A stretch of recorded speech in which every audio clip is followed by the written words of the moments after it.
All right. Anyway, welcome to the Power Couples panel. I will moderate because my wife told me to. That's how we work in our relationships here. Well, and we did this panel at the last 20 Books, and we've also done. Rebecca and I run the Superstars Conference in Colorado Springs, and we also do the panel there because so often there's a person who's the writer, but if you look into what they're doing, they're not the person who's the writer, it's a team. And there are cases where you really have figured out a division of responsibilities and the two people make you double what you could have done by yourself. So we want to show off our glorious marriages and our better halves and kind of talk about how we work together and divide up responsibilities. And we'll get into specifics, but first let's just introduce ourselves as now in some of these cases both members of the couple are writers. In other cases it's literally the writer person and the business person, and we'll just talk about that. So Larry and Kat, tell us who you are. We've been at it 35 years together, or a little bit more. We only wrote one book together out of the 150 books. We decided then we would rather stay married. And we fist fought over commas, and I always lost. So take it from there. So he writes separate books, but I go to him for a lot of help, and he doesn't go to me for any help at all, but then I do the business side of it. So, I mean, he does the media, social media, but I do the business. So it's definitely a two-person team, you know. Hi, everyone. My name is Danielle Kraut. I'm married to Dakota Kraut, and we own and operate Mountaindale Press, which specializes in lit RPG, game lit cultivation titles. So my husband is the author. He's like the breadwinner, but then I make it all work on the back end as far as the details and the management. And it's been a great team effort for, he's been writing for about 5-6 years, and then our company was about 3 years old. Hi, I'm Dakota. I'm married to Danielle. I would say that one of the greatest things for us is that we have very complementary strengths. I don't like to say that we cover each other's weaknesses. I like to say that our strengths really just fill every part of what we need in business. So whether that is creative, whether that is management or entrepreneurship, all of it has been covered by one of us. And so I think that's really great. I feel grateful to call this woman beside me my wife. She's a powerhouse and an inspiration. And every day I feel like we're living a dream when I get to wake up and I get to write books at 5 a.m. And then by 7, 8 o'clock, I hear this little knock on the door because it's our 1-year-old saying, "Dad, Dad," and I get to go hang out with him. And a lot of that's possible because of what Jen's done. So I usually do a lot of the writing, and I have the crazy ideas where she helps talk me off the ledge. A lot of the times, because I feel like I want to take all the risks. I don't want to take all the chances. I feel like if I'm not growing, then I'm dying. So I don't want to die full. I want to die empty. I want to leave everything out there. And she helps me do that. I'm Jynafer, and we've been doing this for full-time almost, or full-fledged for about 5 years. So I'm thankful for the fact that Jonathan wants to keep pushing himself so hard, that he was willing to leave a job, cash out his 401k, send out 100 query letters, find 20 books to 50K, get connected to everyone that we're connected to because he's hungry. And so while he has these crazy ideas, we'll work together to find the practical ways to make it happen. And so I was able to leave, not able to leave like I wanted to leave, but we had a situation where I had an opportunity to take what I knew from 15 years at an ad agency to apply it to us. So kind of like what Dakota and Danielle were saying is that we stay in our lanes to zip on down and make everything happen. So it's like the yin and the yang, the crazy and the, are you sure you want to do this? So yeah. Yeah, I wouldn't say calm. I'm keeping it real. I wouldn't say calm, but just.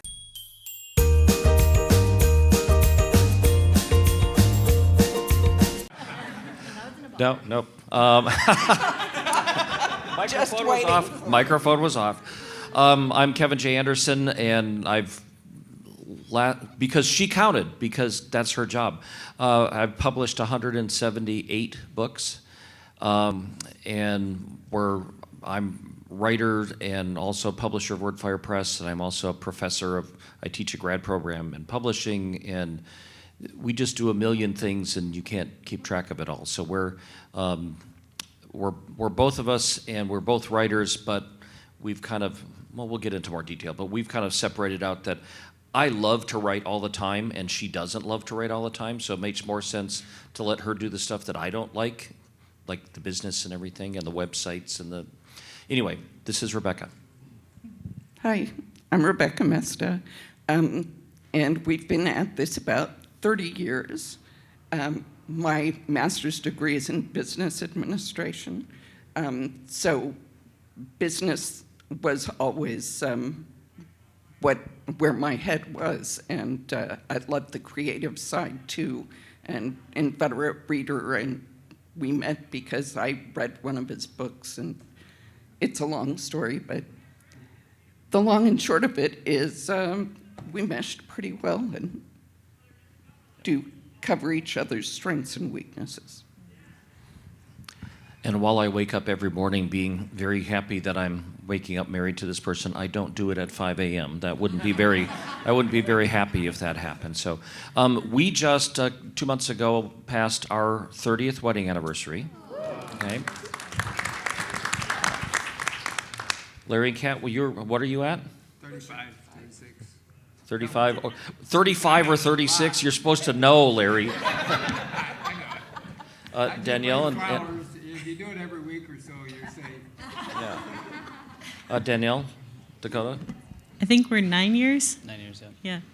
9, and Jonathan 10 years. 10 years. Okay. I'm actually going to start with a story about why this became such a great thing for us, and then I'll let you guys tell similar stories, I hope. So I published my first, I think, 4 or 5 books, and they were kind of mid-list. Trad published. This is back in the 80s. Trad published. They were paperback mid-list books. I was like science fiction fan, and I was going to be a writer, and nobody taught me how to do any of this stuff. And I wore Star Wars T-shirts to big award ceremonies, and I had no social skills because I was a nerd who got books published. I had no career planning. I had no business sense. I kind of I knew how to tell stories, but I didn't know how to write stories that lots of people wanted to read. I wrote my own Angry Young Man books, damn it, and just did it. And they were critically acclaimed, which means I got good reviews and nobody bought them. And then I met Rebecca, and she really likes the movie My Fair Lady, and she decided that I needed a complete social makeover. And she went through I remember this day, she went through my closet and just went, oh, no, and pulling all this stuff out. And then she started explaining you have to look at this as a business and plan your career, and you have to, don't just write a book and hope somebody wants it. She really started taking me on as her project. In fact, she had a book that she's always wanted to write, basically the similar thing called The Nerd Whisperer. And she came in and said, I want to make you a millionaire by the time you're 30. And she's the one that just entirely that's why I wear nice clothes now. She really did the whole branding and all that kind of stuff. And she wanted to be a writer too, but she doesn't like writing as much as I do. She wants to be in my halo effect, I think, but she has to create the halo effect in order for that to happen. So we as a team have turned into something that I would have been blundering around, and I'd probably still be a mid-list author if I hadn't given up by now. So having that extra person to really focus on the stuff that I wasn't doing changed everything for my career, and that was 30-some years ago. So I'm going to dump that one on Jonathan and Jynafer. What's your story? How did you get how do you synergize each other? So Jonathan started, he knew he wanted to be an author, and when we got met and got married, he was in sales and management, correct? So ta-da, surprise on me when he's like, nope, I'm actually want to be an author. I've been in disguise. So, but we supported it because I was doing exactly what I wanted to do at my job. So we, did the whole thing. I mentioned the querying, and then he mentioned a couple years later, after getting picked up by a boutique-sized publisher, hey, there's this whole self-publishing thing going on, and he looked into it, and we started to dabble, and then it wasn't until 2016 or 2017 at the first one of these that we really understood what it could look like. And so that's when we took my experience. So I wasn't the creative side at the ad agency. I did the client services and strategy. So I knew enough on like Photoshop to be really dangerous. If you saw any of the old covers, it's very dangerous. But to understand the mentality of marketing, of branding him, of branding our company, and to be able to take a step back from the love or passion of a book or writing to, like what you were saying about Rebecca, is like, let's look at this a little more holistically and long term, what we're going to do with this. So that's where I stepped in. And I still remember we were on vacation. Our daughter was like 7 months old, if that. And we were in Hawaii with some friends. And before we were going to go down, meet up with them at the pool, I was like, oh, I need to put up some ads. I think we have one of our books coming out. So here I am in Hawaii, the big shutters open, overlooking this amazing view, sitting there doing Facebook or Amazon ads as like my husband and our baby are getting ready so we can go to the pool. And I was like, is this how it could be? I'm in. I'm totally in. And that's where we're like, okay, let's make a pivot and let's make a go at this. And anything else? I think you did a great job. All right, the end. So our story is a little bit where Dakota jumps and then I catch up. But you kind of need that in a relationship in general where you balance each other out. But it's been great to have Dakota as the idea man, the creative, and then I can figure out the rest. So our story is... really starts when Dakota was writing a book. It was always something he wanted to do. He took a creative writing class to sort of solidify whether he was doing it right. That did not turn out well, and the teacher slapped down a paper in front of him and said, "You will never make any money off of your writing." Oh. She said, "No one will ever read anything you write." To be fair, she was not allowed to grade my papers anymore because the dean had to intervene. So, great experience. But then sort of, out of spite and just wanting to get it out there, he hit that button on KDP, came to me and said, "Hun, I published a book." Oh, okay. So Wait. we've got to do better cover. We've got to do editing. And he said, no, it's never or it's now. So that's just sort of our relationship. He's the one who takes us to that next level, whether I know about it or not. But it always works out because we have a great give and take with communication. And like he talked in our introduction, we definitely balance each other out with strengths. So he's that one kind of pulling us to the next level. I'm sort of following along, but that's where it works because he's that idea man, and then I handle the details. A good analogy in this is rock climbing. I would be the guy going.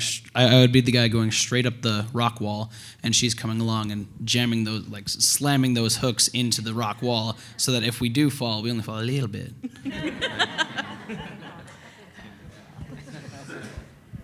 You notice she passed that right over and handed it to me. Nobody has mentioned the most important thing about being married as a writer, and that's that you can be writing instead of out in the saloons trying to get lucky. I started writing ways after our honeymoon, and Kat came along looking over my shoulder, and she'd never written a word. She looks over my shoulder and says, "I can do better than that." And after 25 times the bestseller list, on the New York Times bestseller list, I guess she has done better. We weren't blessed with conferences like 20 Books, but we did go to every writer's conference that we could find. Kat picked up an agent at one, and both of us did. I got the agent because she got the agent. Let's be frank here. But we sold our first books 6 weeks apart. She beat me by 6 weeks, although I had written one book before the book that actually sold. And she, of course, was smart enough to write for women who were buying 80% all mass market books at the time.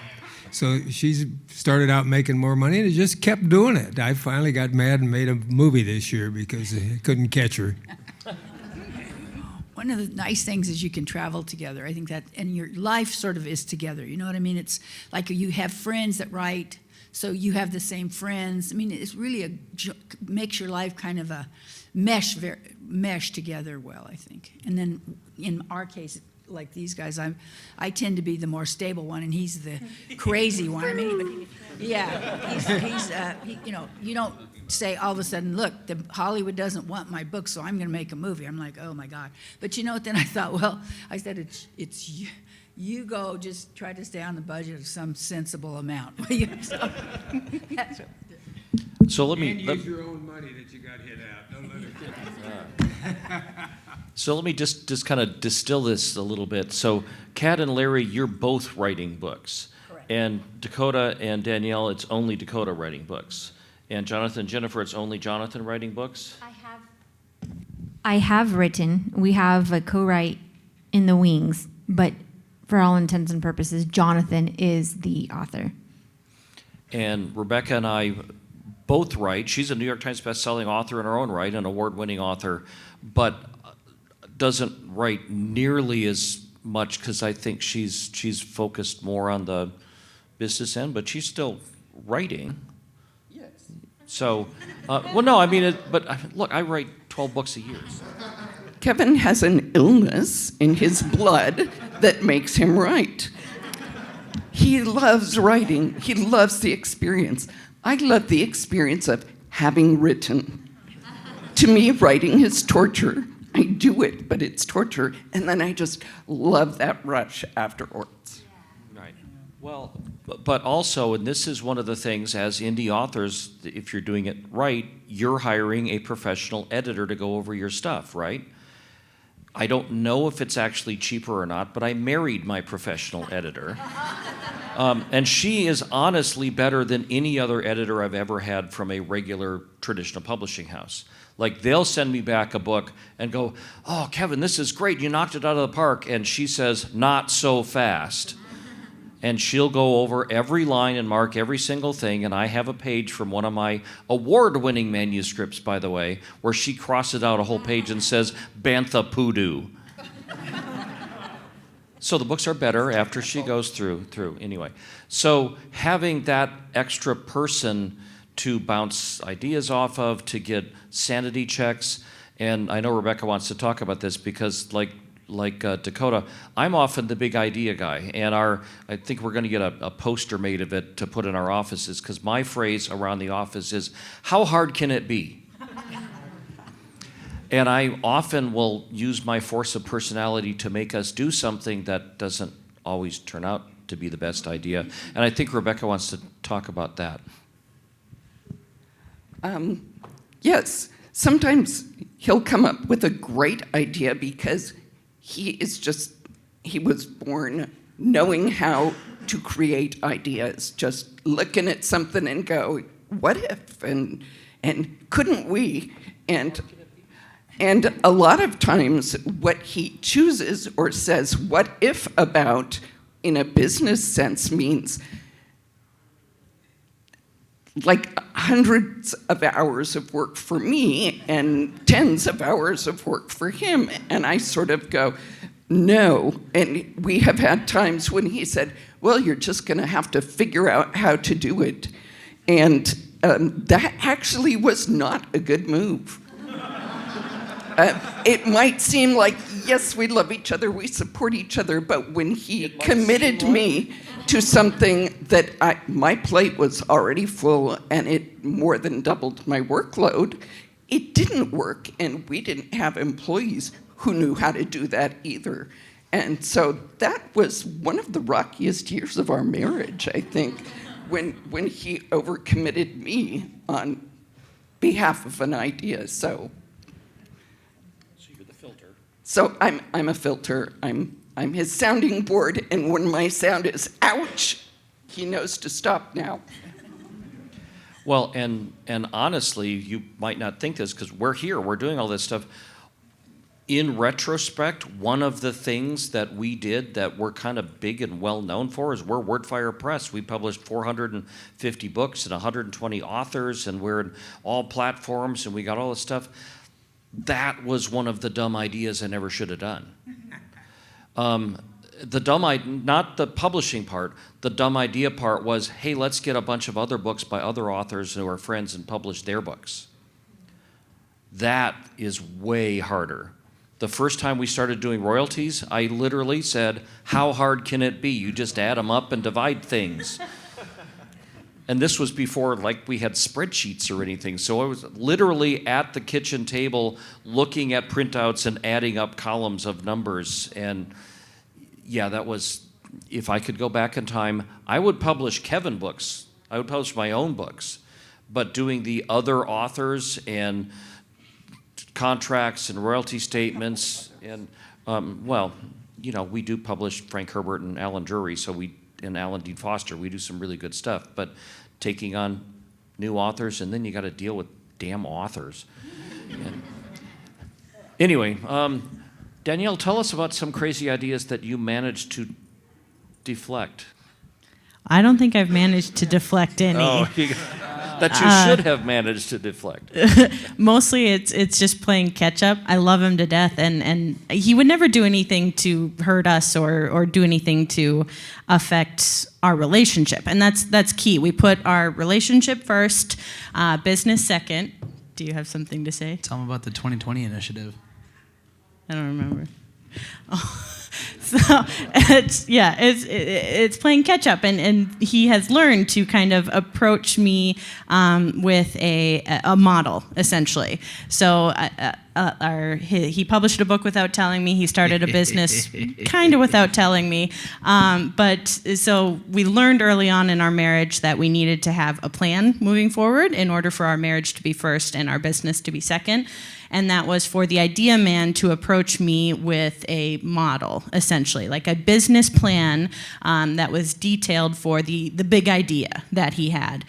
Because a lot of, if you're a detailed person in the relationship and you have the creative on the other side, they're coming at you with a ton of ideas, and you feel like you're drowning with how to manage it. So he started taking on that responsibility of just sort of putting the business plan together and then giving it to me to handle. So, but he did come up with this great idea with 2020 vision, where then he had branded glasses, Dakota Kraut glasses, that then he gave out to his fans every month. Like, you won a pair of glasses. They're prescription, like prescription glasses, or sunglasses. And transition lenses, the whole shebang. And it worked out really well, but at first I was like, oh, that's so dumb. Nobody's going to want that. And then 4,000 people signed up. But he knew his audience. He knew his brand is puns, jokes. So he knew that this would fit in the 2020 vision. Then you got the glasses with the 2020 vision. So it's a lot about trusting. And so no, I don't think I've ever been talked out of anything, because I just know that he has the best overall vision, that I don't excel at that. But he has become really good at sort of sharing those steps for me to accomplish that overall vision he has. I'm going to expand on that a little bit. And the reason for this is, the reason for getting good at doing that is that what I used to do is just run over and say, hot potato. And hot potato, just like throw it at her, like from a distance, really, really hard. And I'd say, hey, here's the thing we're going to do. And she goes, okay, how are we going to do it? And I would go, No, I said, let's figure it out, and then I would vanish for 12 hours to write. And she's like, but wait, we're committed to this now. And so I've learned that what I need to do is I need to have a whole thing like what to expect, what are the steps that we're going to take to get there, and the time commitment that it's going to require. And if I do all that, it does two things. It shows her that it's manageable and that I've thought it through. And the second thing is it shows that I've thought it through to the point that I actually am willing to put effort into it. And there are many times when you might have a really great idea and you're just not willing to put effort into it. And it's very easy to tell if you can put it down as a document that they can go through and show step by step that you want this. There's a really good shot that she's going to go for it. But if I'm not going to do that, she's going to be like, it sounds like you don't really care about this. Yeah. Yeah.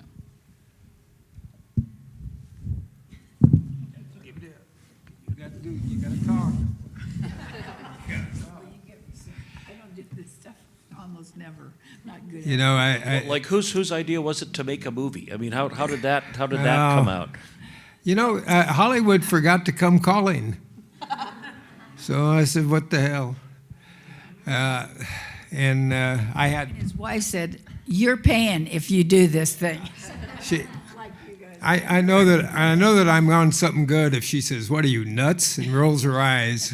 I love that big eye roll. I've learned to really endear to it.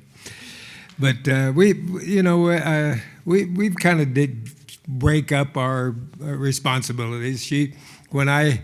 In 1985, when I said I'm going down to this class to learn to write HTML, she looked at me again and rolled her eyes, and then I hand wrote our web pages, okay? And she said, "What are you, nuts?" again, and that's one that worked out. Now, there have been a few that didn't work out, and we're not going to talk about those. But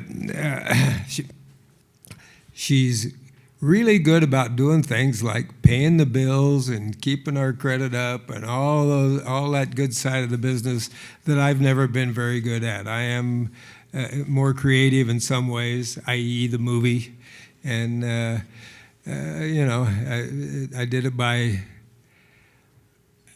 just putting my nose down and my tail up and work. I mean, I made all the mistakes in the world. Luckily, I didn't make expensive mistakes. And the next movie is going to be a lot cheaper and hopefully better. We'll see. I hope you all get to look at Eye for Eyes coming out about Christmas time with luck. Or a few months after. That's the practical side. I'm always the practical one. But the cool thing is when you have somebody like Dakota, you guys haven't talked yet, but that is maybe a forward thinker. It challenges you and keeps your life interesting. I can only say I've had one of the more interesting lives of any human being because you don't expect him to come in and say, "You know what? I'm sick of writing these books. I think I'm just going to make a movie." And you're like, "Oh, you've got to be kidding me this time," right? I mean, but it's always been that way. So I think they keep our lives, the two, back and forth. I'm much more conservative. She was surprised to see John Savage and his wife show up at the house after John Savage has made 300 films. Never a dull moment, right? Jynafer, Jonathan? Yeah, I think in any relationship there's like that balance because whether you're writing, building homes, making music, raising a family, whatever it is, like there's the two aspects that work together. And like even pre-pandemic, like we're together 24/7, right? And you're working together, you're living together, you're raising a family together, you're going out together, you're vacationing together, to know how to communicate, how to complement each other, and how to support each other because, there's the days when the writing or the outcome or whatever it is didn't go according to plan, where the business stuff, there is an ad that's just not taking, where the numbers are just starting to make you go cross-eyed or whatever it is, and to be able to be vulnerable to say to each other, like, today's not the day. You could just read each other and to support each other in that. But one thing I will just say is sort of counter to what we've heard so far for us is while Jonathan may have a crazy idea, but it's always in a discussion. We create space to say, like, this is what I want to do. This is what I'm planning. We have business meetings because a date night is not a business meeting, right? Okay, that's nice. I support you. He laughs because that was like, it's a thing. Are we having a date night or is this a business lunch, right? And I think that's important because as authors, your minds are always going. You got it in your blood, in your mind. It's in every fiber and atom of your being, like to tell those stories and to write this and to come up with these concepts, to see them, playing out in your mind as you're getting ready to hit the keyboard again. And it's like, I need you with me for a moment. He's very accessible to the readers and to the network. Like his networking is off. I mean, in my opinion, and I've worked with C-suite level people at Fortune 500 companies. Like his networking is off the charts because he cares about people so deeply. But when it's family time, put the phone down. Are you present? Is there someone that needs something? And so to be able to communicate that, I think, has really enhanced just our whole platform, our whole business, our whole relationship together, especially now that we have two little ones, right? Because we don't want to have that glowing screen in front of us every time. We want the big glowing screen with Bluey on it. So, right? Did you want to comment on Just I feel like we're having like a really self-discovering time of couples therapy right now. I feel really good about our relationship. Right? Everybody, I feel like we're doing a good job up here. No, I always want to be the leader that leads from the front. I don't want to ask other people to do something that I'm not willing to do myself. So when we started getting to Germany, I told John, I'll find the translators, I'll set everything up, I'll set up the system, and then maybe you can help me monitor it. We did the same thing when we just launched in France. Same thing, I'll set up the system. Howard Hughes's father, I might get the details wrong, but Howard Hughes's father created drilling equipment to drill down to the oil. So I feel like whenever we're opening up a new stream of income, if we can just create a system to drill down to that oil, and then we can just plug these books into the system, so like German translations, French translations, let's create the system, and then let's drop these books into the system and follow it all the way through. And then Larry's ahead of us by probably a good 6 months. We just raised $70,000 for our TV show. So we're doing a space western.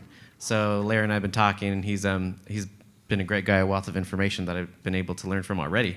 So that's one of the things that we talked about. I was like, let's do it. Every time I talk to an author about, what's their plan to go to a film, their plan is, I'm going to wait to see if Hollywood knocks on the door, and then they laugh about it. And I'm like, I'm taking this seriously. I'm not trying to wait for somebody else to give me permission. One of my favorite quotes is from The Greatest Showman. They can't keep us in the cages if we learn how to make the keys. Something like that. So let's learn how to make the keys. And I've been experienced enough in my ad agency job, and then we live in Southern California, so it has worked out. And it was one of the plans of how are we going to make this happen? And there's going to be the knowns, and there's going to be the unknowns, and there's going to be the knowns that go out the window. So, and then because we have that foundation of no expectations, the expectation of no expectation, and communication, we'll be able to be like water and push our way through that. Well, Jynafer, you really kind of led into what I was going to talk to next, because we're talking about splitting business and writing and business and creative stuff, or big ideas and controlling the big ideas. But as couples, and we're writers, we write all the time, or we talk about writing all the time, or we talk about publishing all the time, and all day, every day, this is our lives. That's what we do. We sit there and we don't talk about football or things. We talk about writing, or what project I'm working on, or what conference we're going to. And how do you, instead of business and creative, how do you balance your writing life with personal life? How do you separate it? Because we don't necessarily have a personal life that's separable from our stuff. And I remember, for me, well, she has said sometimes, why don't we ever just take a day off? And my response is, well, what's the fun in that?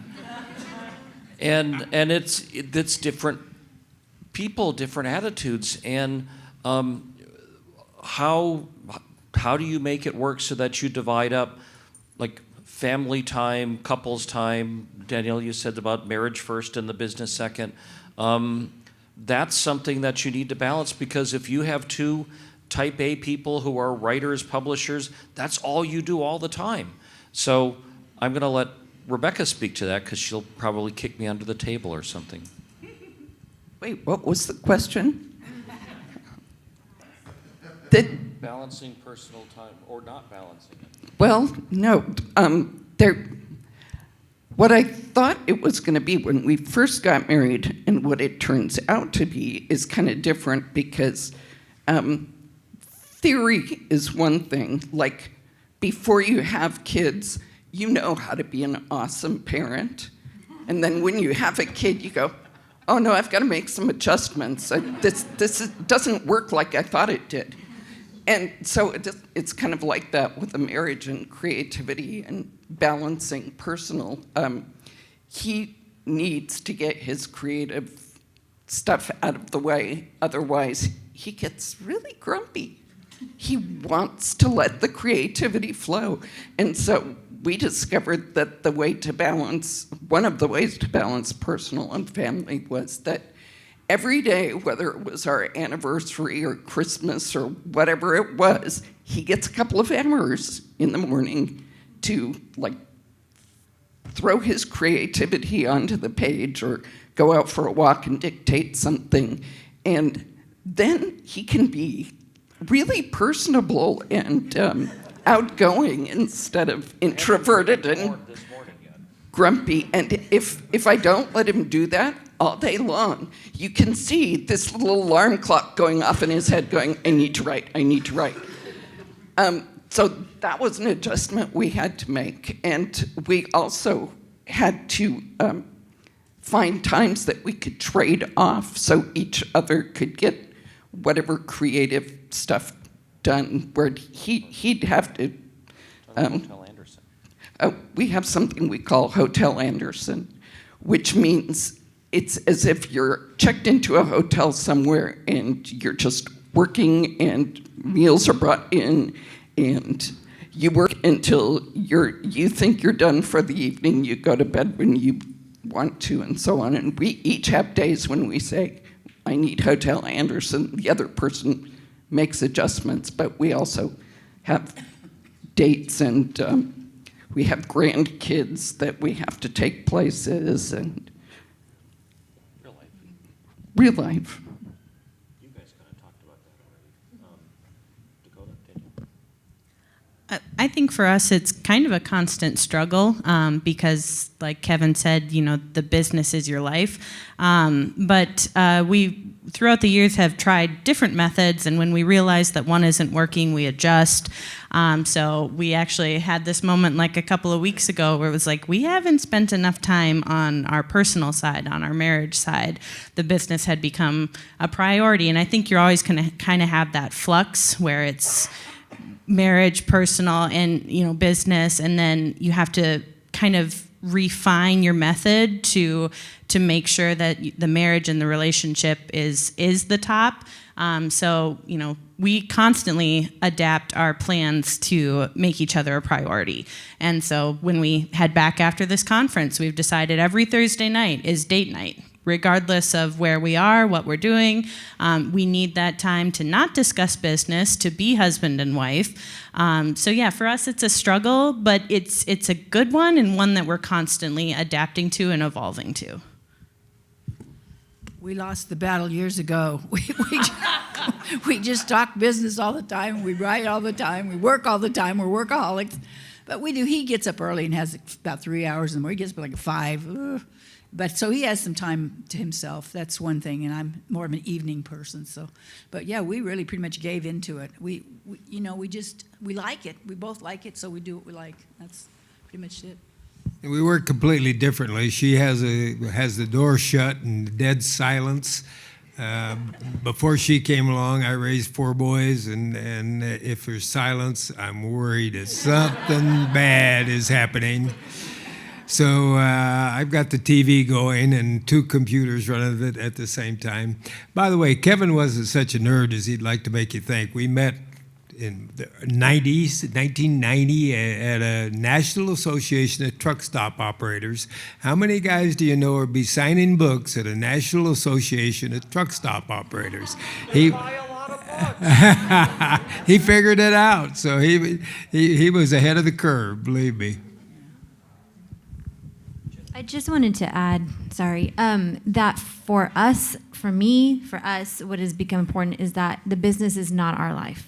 We both have our separate little groups of friends. We both have our separate interests. We are both very diligent about giving each other time to go to the gym because it's so important. If you don't have your health, if you don't have brain clarity, nothing good's going to get on the page or nothing as good as you could do. And you can't be your best self. And we both, we are committed to certain midweek meetings, Sunday time, and then we both have big interest in reading other things and nonfiction stuff separately, so our discussions can be about this new thing that I've learned, or here's a new something at the gym, or whatever it is, so that way when we do make that time for date night, it's not as though the only thing that we have to talk about or in common or of interest is the business, because really he doesn't want to hear about AMS ads, and I don't need to hear about the intricacies of what happened in space. It's fine. I believe you. We're getting close to the end here. I think we only got a couple of minutes, and I actually want to be serious for a second and talk about the big elephant in the room that's kind of obvious that we haven't really stated. We're creative people. We're writer people. We do this stuff, and we are truly living the dream in that every writer wants to have a partner who gets them. And we have partners who understand that we're off thinking about space battles, or we're talking about what's the best way to serial kill a bunch of people, and where we get the editing, we get the genre, we get the telling stories, we get the I need to write for 2 hours on Christmas, otherwise I'm grumpy. That kind of thing is what writers dream about, having a partner who gets it. And if you have an unsupportive partner, it sucks. Rebecca and I both had practice marriages. I had, when we were young, I had 3 years, but it was why are you always writing? Why don't we just go bowling? Because I'm passionate about writing. Yeah, but she wouldn't read my stuff. She wouldn't do anything. And it's this soul-sucking, this is the person that I thought I was going to spend my life with who won't even read the short story I wrote. You shouldn't have made her buy it. So we stopped that one after a while, and I got the person who gets me. And having a partner that can be your partner creatively, business-wise, because this is not a career like being a bank teller or working at a grocery store. This is an all-consuming, even if you find time for your family, it is still an all-consuming, because as a writer, this is everything you are. Every aspect of your life is somehow connected to your writing. And to have a partner who gets that is worth its weight in Amazon ads or whatever you want. And that was heavy and serious, but it's almost done, but I really wanted to bring that up, that it is so important to have somebody who supports you rather than weighs you down. And there we go. And not only to appreciate that, but as you saw on the panel, to let people know, I'm not the only person doing this. I have a huge support system. I couldn't do this without the people who are helping me, without my partner. Good place to meet somebody supportive, by the way, is right where you guys are. If there's probably a lot of single people here. And is there a 20-book speed dating? I think we should set that up. Romance writer. Yeah. Anybody else want to make a kind of a final comment? We're about at the closing time here. I'll do a quick final comment. I feel like everybody here is capable of going after it, and you are capable if you're willing to put in the work. Discipline is a superpower, so just be consistent. It doesn't matter how far you get each day. If you're just consistent, you will get where you want to go. I promise you, we're all living proof of that. I love you, He's taken.